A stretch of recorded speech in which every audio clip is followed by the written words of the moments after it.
Hello friends, સ્વાગત છે તમારું આપણી યુટ્યુબ ચેનલમાં. આજે આપણે સીવી અને રિઝ્યુમની ફોર્મેટ જોઈશું. બંને વચ્ચે શું ડિફરન્સ છે, સીવી કઈ રીતે લખાય, રિઝ્યુમ કઈ રીતે લખાય એ જોઈશું.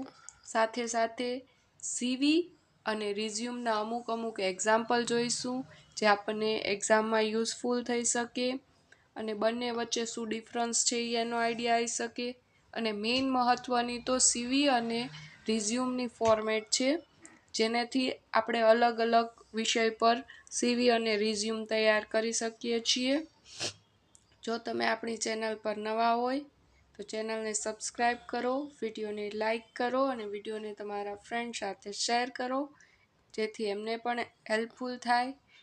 અને કેટલા બધા ઇંગ્લિશના લિટરેચરના પણ વિડીયો મૂકેલા છે. જો તમારે એ જોવા હોય તો તમે વિડીયોને પ્લેલિસ્ટ ખોલીને એ પણ જોઈ શકો છો.